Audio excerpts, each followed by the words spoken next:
नमस्कार सभी को एसआर वर्ल्ड ऑफ टेक्निकल्स में मैं शुभम रॉय आप सबका बहुत बहुत स्वागत करता हूं। आप सब कैसे हैं मुझे कमेंट में बता दीजिएगा।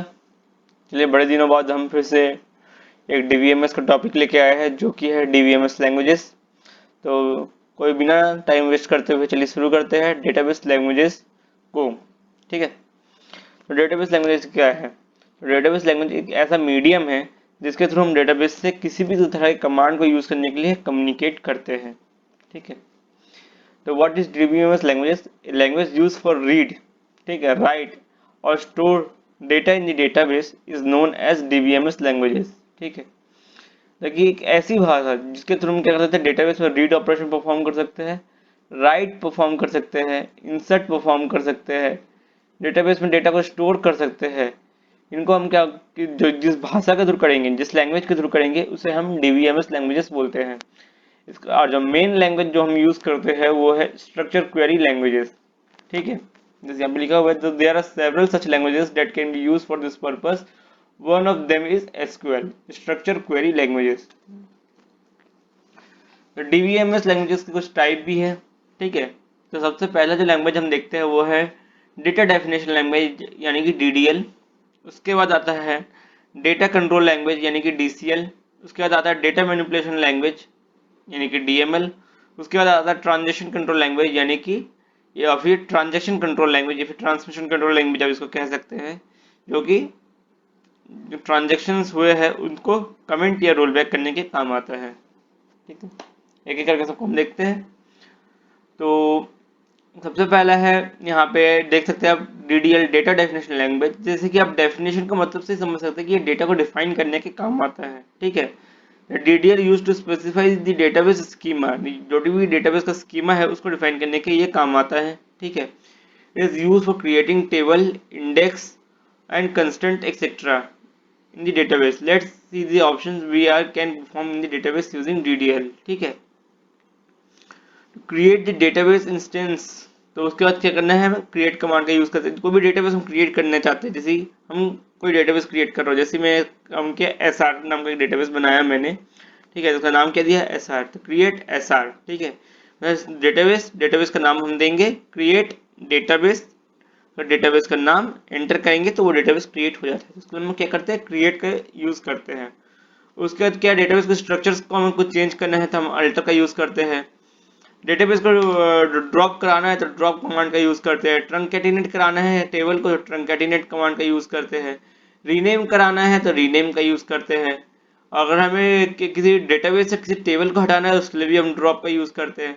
तो ये सारी चीजें मिला के हमारी क्या बनाते, ये सारे कमांड्स मिलकर हमारा क्या बनाते हैं, डेटा डेफिनेशन लैंग्वेज बनाते हैं। ठीक है, उसके बाद आता है डीसीएल, डेटा कंट्रोल लैंग्वेजेस। ठीक है, यहाँ पे लिखा हुआ है DCL is used to access store data, जो कि डेटा हमारे डेटाबेस में स्टोर है या फिर टेबल में स्टोर है उसको हम एक्सेस कर सकते हैं।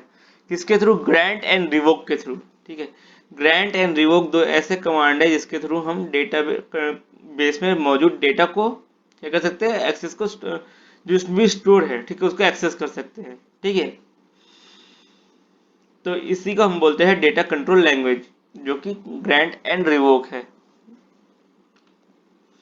उसके बाद आता है डेटा मैनिपुलेशन लैंग्वेज। डेटा में हमें किसी भी तरह की मैनिपुलेशन परफॉर्म करनी है उसके लिए हम डेटा मैनिपुलेशन लैंग्वेज का यूज करते हैं। ठीक है, मैनिपुलेशन का सिंपल हम बात बताए तो कुछ भी डेटा को मैनिपुलेट कर दें, इधर से उधर करना डेटा को, या फिर डेटा में कुछ अपडेट करना, चेंजेस करना, डेटा को इंसर्ट कराना, या फिर उसको डेटा को डिलीट करना, सिलेक्ट कराना, ये सारी चीज़ों को हम मैनिपुलेशन बोलते हैं। ठीक है, तो यहाँ पे लिखा है DML stand for data manipulation languages. It is use for accessing and manipulating data in database. जैसे कि अभी बताया, जो कि डेटा को एक्सेस करके उसको मैनिपुलेट करने के काम कौन करते हैं, डीएमएल यानी कि डेटा मैनिपुलेशन लैंग्वेज। ठीक है, और ये क्या करता है, जो यूजर रिक्वेस्ट है उसका हैंडल करता है। ठीक है, तो इसके भी कुछ कमांड्स हैं, जो कि सिलेक्ट कमांड। सिलेक्ट क्या करता है, जितने भी डेटा डेटाबेस में है उसको रिट्रीव करता है। इंसर्ट, डेटाबेस में इंसर्ट कराने के लिए। अपडेट, जो भी डेटा हमें पहले से मौजूद है वहां पे उसको अपडेट कराने के लिए। किसी की एज अभी 23 है तो हम उसको अपडेट करा के 24 कर सकते हैं। ठीक है, क्या डिलीट करने के लिए, और हमें पूरे टेबल को डिलीट करना है कि स्पेसिफिक रो को डिलीट करना है, या फिर एक किसी भी चीज को हम डिलीट करना है उसके लिए हम डिलीट कमांड का यूज करते हैं। अगर हमें को सारे रिकॉर्ड डिलीट कर देने हैं टेबल के, तो उसके लिए हम डिलीट कमांड का यूज करते हैं। मर्ज है, ठीक है, ये क्या मर्ज का परफॉर्म करता है, अपसेट ऑपरेशन परफॉर्म करता है, ठीक है। कॉल फंक्शन है, कॉल का यूज हम किस लिए करते हैं, जो भी है हमें स्ट्रक्चर क्वेरी लैंग्वेज को यूज करना है कहीं प्रोग्राम में या फिर जावा प्रोग्राम के थ्रू डेटा को कॉल कराना है, उसके लिए हम कॉल का यूज करते हैं। एक्सप्लेन प्लान है जो कि पैरामीटर एक्सपेंडिंग करता है डेटा का। लॉक टेबल है जो कि कंट्रोल कॉन्करेंसी प्रोवाइड करता है। तो ये सारी चीजें जो भी डेटा में हमें मैनिपुलेशन होती है उसे हम डेटा मैनिपुलेशन लैंग्वेज कहते हैं। उसके बाद आता है ट्रांजेक्शन कंट्रोल लैंग्वेज या फिर ट्रांसमिशन कंट्रोल लैंग्वेज, जो भी आप इसकी कह लीजिए।